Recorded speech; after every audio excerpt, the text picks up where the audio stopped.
हाय बच्चों, नमस्कार। Good morning. कैसे हैं आप सभी। इससे पहले हम डिस्कस कर रहे थे मेल फीमेल रिप्रोडक्टिव सिस्टम। वो चैप्टर हमने कंप्लीट किया। इसके बाद में आज हम पढ़ेंगे मानव में रासायनिक समन्वय। समन्वय में आते हैं हमारे हार्मोन्स जो स्रावित होते हैं ग्रंथियों से। कौन कौन सी ग्रंथि हैं हार्मोन स्रावित करती हैं, क्या क्या इनका रोल है बॉडी को वातावरण के अनुसार रिएक्ट करने में। इसी के साथ में आपको एक बात जानकारी बता दूं। नर और मादा जनन तंत्र हमने पढ़ा। इसके बाद में आते हैं नर में शुक्र जनन और मादा में जो अंड जनन की प्रक्रिया होती है यानी युग्मकों का निर्माण, वो चैप्टर आएगा। इस चैप्टर को आप रिवाइज करते रहे, वहीं पर इसका मुख्य रोल होगा नर और मादा जनन तंत्र का। वहाँ पर बार बार से आपके आएंगे सारे जो पढ़े आपने, तो आपको पढ़ना है। मानव में रासायनिक समन्वय। देखो, वातावरण में बहुत सारी प्रक्रियाएं ऐसी होती हैं जो वातावरण में अपनी बॉडी को संतुलित करने के लिए या वातावरण में अपने आप को ढालने के लिए कुछ हार्मोन रिलीज होते हैं अपनी बॉडी में, और वो अपनी बॉडी में ही बनाए जाते हैं प्राकृतिक रूप से, जो हमारी बॉडी को वातावरण के अनुसार ढाले रखते हैं। हम काम करते रहते हैं तो ये एक जैविक उत्पाद होते हैं जो हमारी बॉडी में जीवित कोशिकाओं से ही बनते हैं और वहीं पर अपना रोल प्ले करते हैं। तो इसमें हमारे शरीर में विभिन्न प्रकार की उपापचय क्रियाएं होती हैं।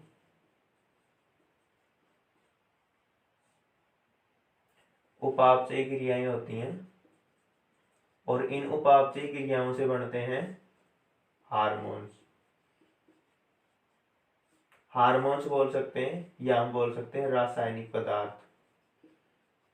रासायनिक पदार्थ, ये रासायनिक पदार्थ हमारी बॉडी में रिएक्ट करेंगे और बॉडी को समन्वय बनाए रखेंगे। होम्योस्टेटिस बोल सकते हैं या समस्थापन। समस्थापन ये बनाए रखते हैं रासायनिक पदार्थ हमारे शरीर में। साथ ही साथ दो तंत्र, एक तो तंत्रिका तंत्र और नंबर 2 अंतःस्रावी तंत्र। अंतःस्रावी तंत्र दोनों साथ साथ मिलकर कार्य करते हैं, तंत्रिका तंत्र और अंतःस्रावी तंत्र। तंत्रिका तंत्र में हमने पढ़ा केंद्रीय तंत्रिका तंत्र, परिधीय, स्वायत्त, ये पढ़े थे हमने, जिसमें न्यूरॉन आई थी, ऐसे न्यूरॉन, तंत्रिका कोशिका, ये एक्सॉन था, ये सिनेप्टिक की पुट्टिकाएं, ये डेंड्राइट्स, ये कोशिका केंद्रक, ये आए थे, ये हमने पढ़े। फिर आज हम डिस्कस कर रहे हैं रासायनिक समन्वय हार्मोन। कहाँ कहाँ ग्रंथियाँ होती हैं और कौन कौन से हार्मोन रिलीज करती हैं।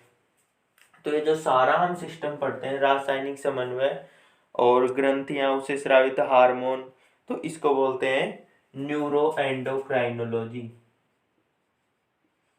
न्यूरो एंडोक्राइनोलॉजी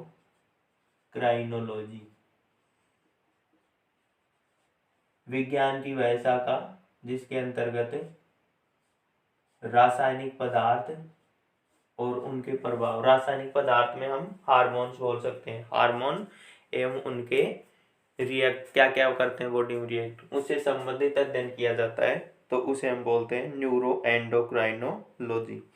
इसमें दोनों तंत्रों का सम्मिलित अध्ययन करते हैं, तंत्रिका तंत्र और अंतःस्रावी तंत्र, इन दोनों का सम्मिलित रूप से अध्ययन करते हैं। अब हम बात करते हैं फर्स्ट में, भाई ये ग्रंथियां होती हैं।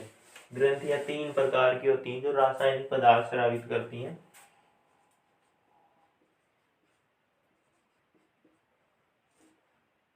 ग्रंथियां 3 प्रकार की होती हैं, अंतःस्रावी, बहिस्रावी और मिश्रित ग्रंथियां। पहले ले रहे हैं हम अंतःस्रावी।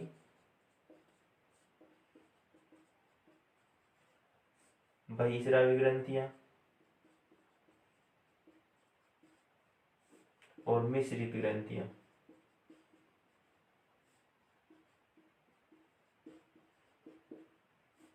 देखिए अंतःस्रावी ग्रंथियों से मुख्यतः रिलीज होते हैं हार्मोन्स,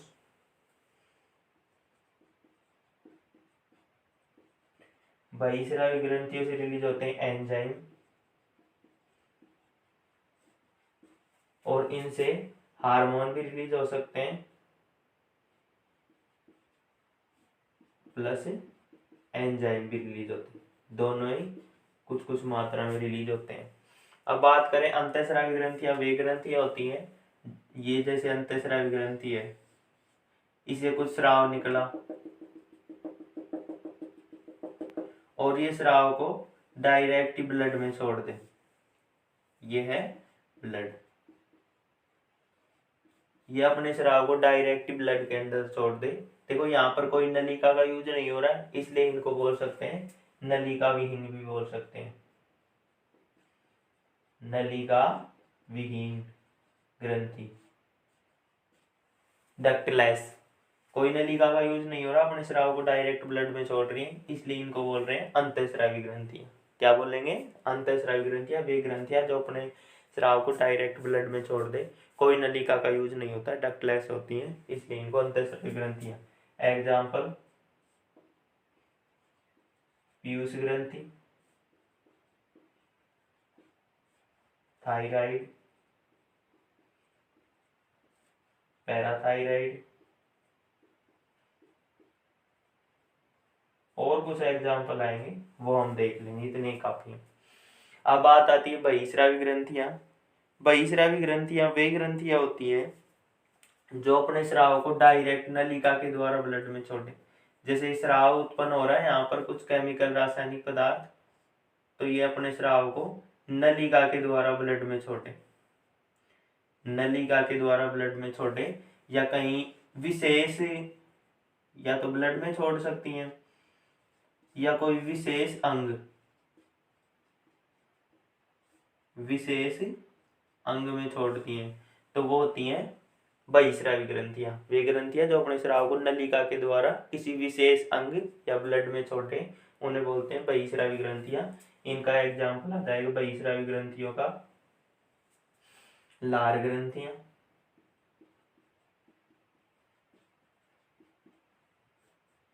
स्तन ग्रंथियां, और लार ग्रंथियां, स्तन ग्रंथियां और श्लेष्मी ग्रंथियां, मियोवियन, सिबेशियन, पसीने का स्राव करती हैं। तो ये कुछ ग्रंथियों के एग्जाम्पल हो जाएंगे बहिस्रावी ग्रंथियों के। इसके साथ में ग्रंथि ऐसी भी हैं कुछ अंतःस्रावी के रूप में भी एक्ट करती हैं और बहिस्रावी के रूप में भी एक्ट करती हैं। उसका एक ही मेन एग्जाम्पल आपको याद रखना है, अग्नाशय ग्रंथि। अग्नाशय ग्रंथि, इसका कारण क्या है कि बहिस्रावी के रूप में नलिका का यूज होगा और एंजाइम स्रावित करेगी। तो अग्नाशय ग्रंथि का मुख्य रोल होता है पाचन तंत्र में, हम पढ़ते हैं पाचन ग्रंथियों में अग्नाशय ग्रंथि हो गई, यकृत ग्रंथि हो गई, तो इसका मुख्य रोल कहाँ पर होगा? पाचन में। क्या स्रावित करेगी? एंजाइम, जो भोजन को पचाएंगे। पाचन में तो ये रोल करती है बहिस्रावी, पाचन में तो ये रोल करती है बहिस्रावी के रूप में। और एक होती है अंतःस्रावी, अंतःस्रावी के रूप में इसमें पाई जाती हैं लैंगरहैंस की दीपिकाएं, लैंगरहैंस की alpha, beta, gamma, insulin, glucagon, ये हार्मोन रिलीज होते हैं। तो ये अंतःस्रावी के रूप में भी रिएक्ट करती है और बहिस्रावी के रूप में भी अपना प्रभाव दिखाती है। इस प्रकार से इस ग्रंथि को हम मिश्रित ग्रंथियों की श्रेणी में डालते हैं। ठीक है जी, ये भी बात भी क्लियर हुई। अब इनकी हम जो खोज की थी फर्स्ट में, भाई किसने ग्रंथि कहा, किसने हार्मोन कहा, उनके बारे में भी जो साइंटिस्ट थे उनके बारे में थोड़ा डिस्कस कर लेते हैं। फर्स्ट में आया था क्लॉड बर्नार्ड,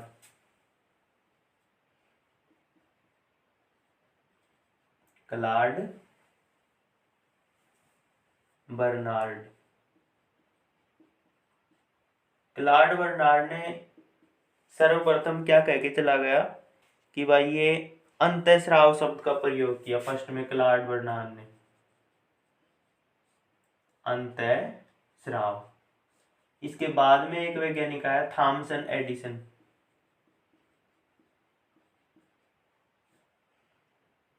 थॉमसन एडिसन।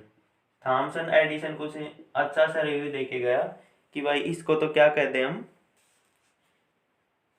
ग्रंथि का, इसीलिए इसको, और भी कुछ खोज की इसलिए इसको बोल दिया हम अंतःस्रावी ग्रंथियों का जनक या अंतःस्रावी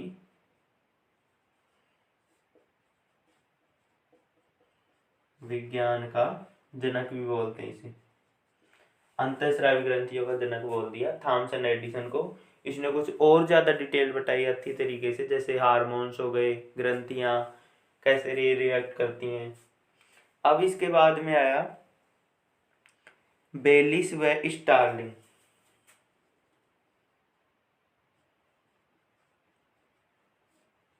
बेलिस व स्टार्लिंग। और बेलिस स्टार्लिंग ये दो साइंटिस्ट आए, इसने क्या लिया कि हमारी ग्रहणी है, अपनी ग्रहणी जिसे हम बोलते हैं आंत, पढ़ गए क्या पुराने वाले, देखिए बायोलॉजी है एक दूसरे से अटैच है, एक चैप्टर दूसरे चैप्टर से। तो देखो फर्स्ट चैप्टर हमने पढ़ा था, फर्स्ट या सेकंड थर्ड के पढ़ा होगा कि भाई पाचन तंत्र, सारे के सारे डिस्क्रिप्शन में आप देख लेना, पाचन तंत्र मैंने सारा क्लियर करवा रखा है। तो पाचन तंत्र में आया था छोटी आंत, बड़ी आंत, तो ये ग्रहणी छोटी आंत का पार्ट है। ये सारी की सारी बायोलॉजी एक दूसरे से अटैच है। अगर आप एक 1 बाई 1 टॉपिक को क्लियर करते जाओगे तो आगे जो भी चैप्टर आएंगे वो एकदम इजी होते जाएंगे। तो आप पढ़ते रहिए थोड़ा ध्यान लगा के। तो ग्रहणी आंत बोलते थे उसे। तो इसकी कुछ कोशिकाएं ली इसने, बेलिस और स्टार्लिंग ने इसकी कुछ कोशिकाएं ली और उन कोशिकाओं पर परीक्षण किया कि ये कोशिका क्या स्रावित करती है, श्लेष्मा, और वो श्लेष्मा पाचन में हेल्प करता है। किसमें हेल्प करता है, पाचन में। अब हमें इतना पता होना चाहिए कि कोई छोटी आंत थी उसमें पाचन ग्रंथियों के रूप में खुद ही अपना रोल प्ले कर रही थी, जिसे माल्टेज, सुक्रेज, लाइपेज, इनको पचाने वाले एंजाइम आए थे, श्लेष्मा के रूप में आते थे। तो इन्होंने फर्स्ट में हार्मोन्स को कह सकते हैं या एंजाइम, इसको प्राप्त किया, फर्स्ट में हार्मोन्स को प्राप्त किया। हार्मोन्स को सबसे पहले प्राप्त किया बेलिस और स्टार्लिंग ने आंत्र में या ग्रहणी में श्लेष्मा सेल से, और थॉमसन एडिसन को अंतःस्रावी विज्ञान का, अंतःस्रावी का जनक कहते हैं, इसने अच्छी तरीके से अध्ययन किया। और क्लाड बर्नार्ड ने अंतःस्राव शब्द का ही प्रयोग किया और कुछ बताया। यहाँ तक आपको क्लियर। इसके बाद में हम पढ़ते हैं हार्मोन्स। हार्मोन्स क्या होते हैं और अंतःस्रावी ग्रंथियों की स्थिति क्या होती है।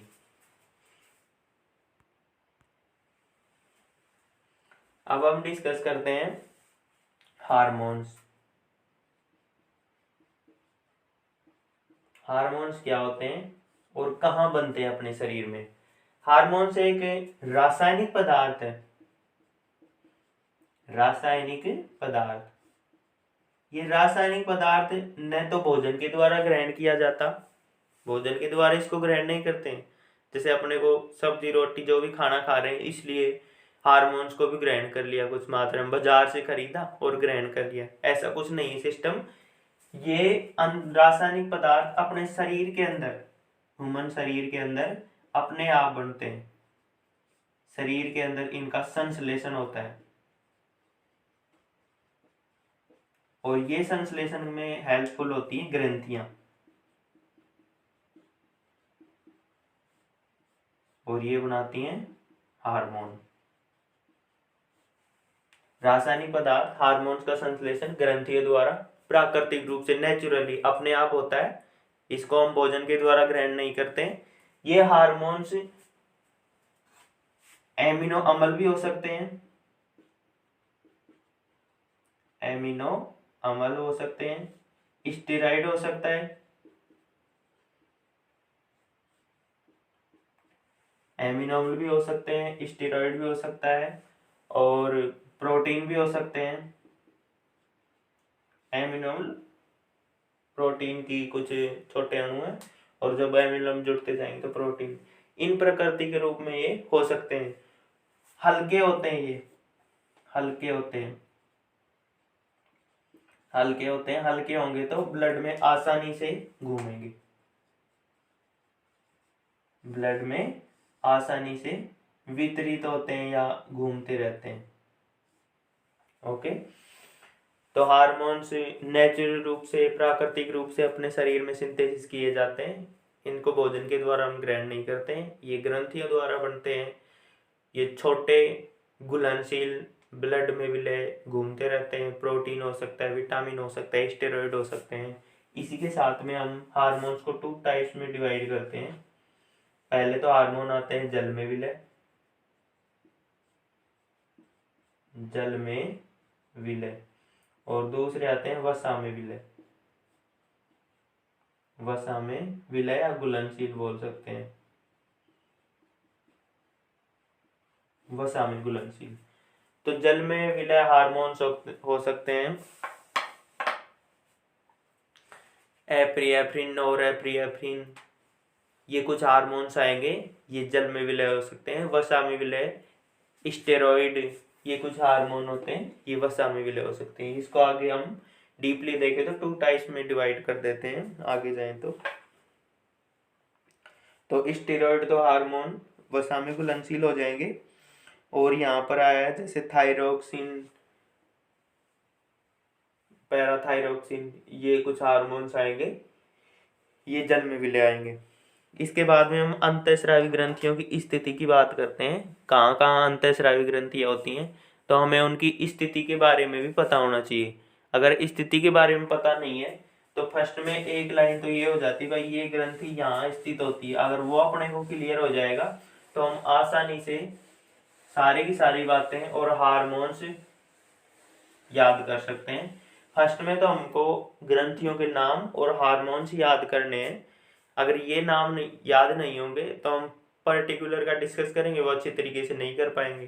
तो ये एक जर्नल वीडियो होगा जो आपको बेसिक तौर पर काम आएगी। जैसे हार्मोन्स हो गए, ग्रंथियों, ग्रंथियों की स्थिति, ग्रंथियों स्रावित होने वाले कौन कौन से हार्मोन हैं, उनके बारे में इसमें डिस्कस करेंगे। इसके बाद में हम 1 बाय 1 डिस्कस करेंगे पर डे। जैसे पीयूष ग्रंथि हो गई, हाइपोथैलेमस हो गया, पीयूष ग्रंथि, थायराइड, पैराथायराइड, पीनियल, ये ग्रंथि आएंगी। इनके बारे में 1 बाय 1 डिस्कस करेंगे। कोई छोटी ग्रंथि होगी तो 2 का डिस्कस कर लेंगे पर डे। ओके, तो हम पहले अपने को डायग्राम बनाना है।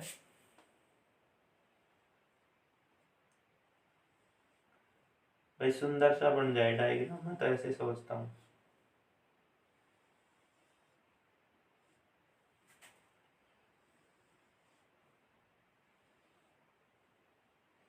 देखते हैं बनेगा कि नहीं बनेगा सुंदर सा। ठीक है, चलो फर्स्ट में ब्रेन भी बना लेते हैं भाई, साथ साथ में ब्रेन बनाना भी इम्पोर्टेंट है। ब्रेन में भी 1-2 ग्रंथियां हैं जो हार्मोन रिलीज करती हैं।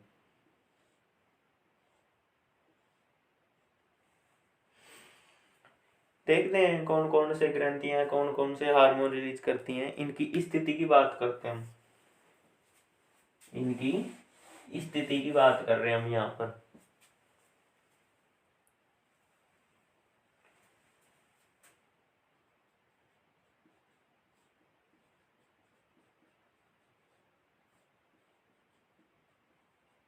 अंतःस्रावी ग्रंथियों की स्थिति भाई कहाँ कहाँ स्थित होती हैं, कौन से बॉडी के पार्ट्स में। तो फर्स्ट में आता है हाइपोथैलेमस। हाइपोथैलेमस होता है ब्रेन में, फर्स्ट में आएगा हाइपोथैलेमस।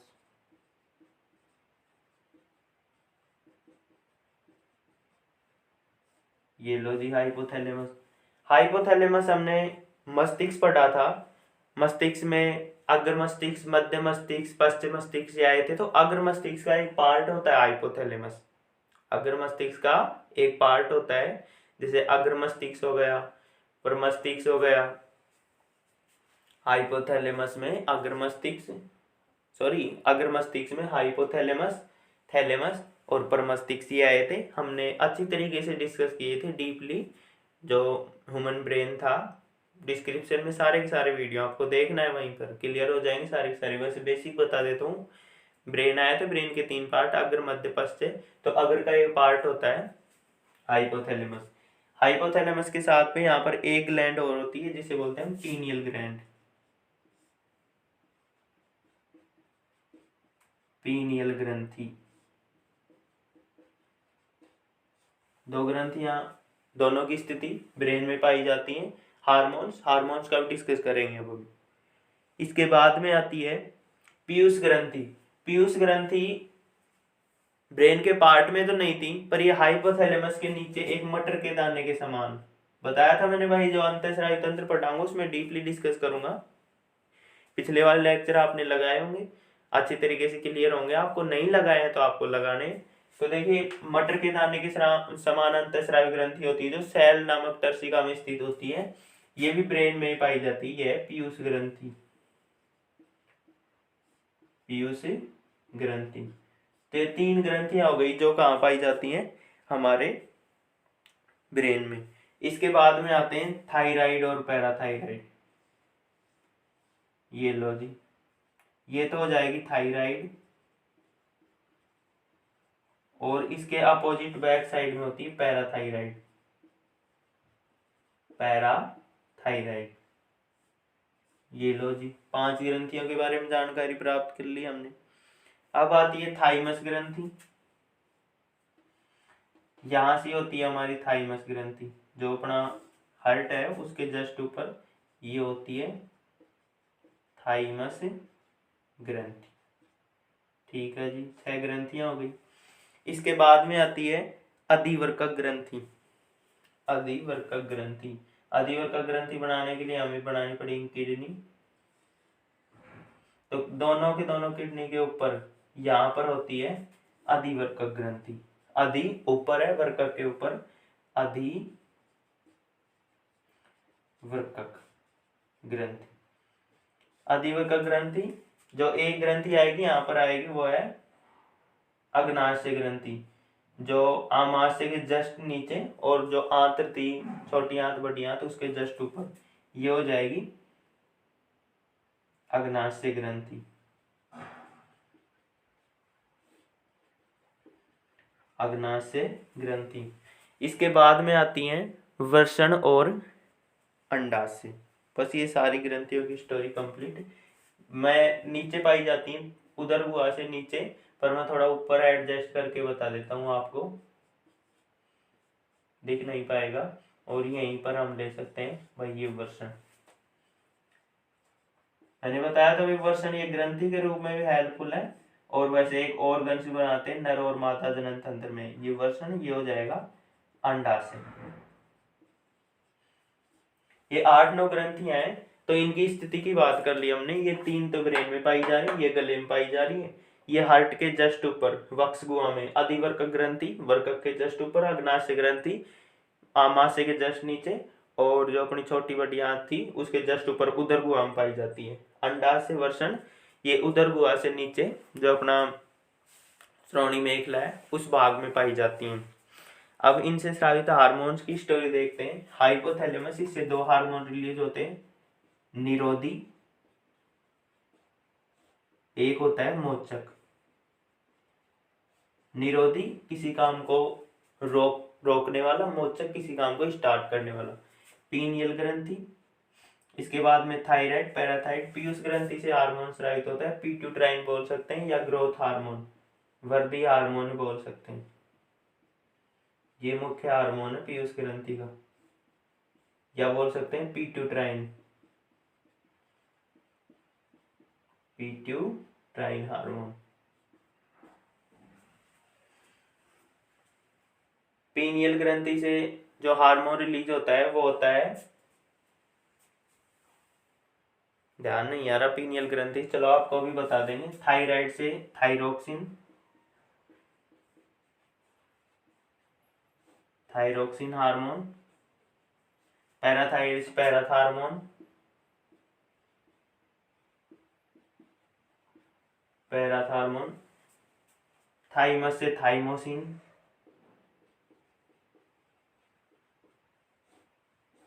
पीनियल ग्रंथि से होता है मिलेटोनिन वर्णक, मिलेटोनिन वर्णक।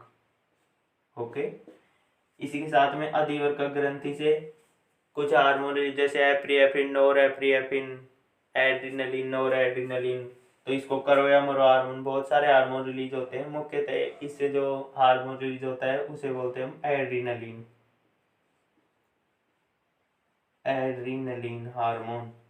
अग्नाशय ग्रंथि से अंतःस्रावी बहिस्रावी के रूप में, अंतःस्रावी के रूप में तो इंसुलिन और ग्लूकागोन,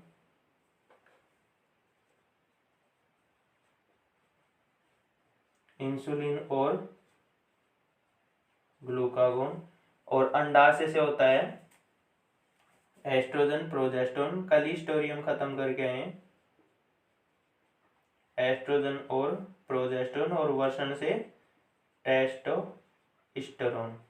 इस प्रकार से आप इस वीडियो का स्क्रीनशॉट भी ले सकते हैं या इनको आप नोट्स के रूप में बना सकते हैं। ये हार्मोन्स, उनकी स्थिति और कौन कौन सी ग्रंथि से रिलीज हो रहे हैं, इस यहाँ तक आज इतना ही। इसके बाद में हम कल डिस्कस करेंगे हाइपोथैलेमस और पीयूष ग्रंथि के बारे में।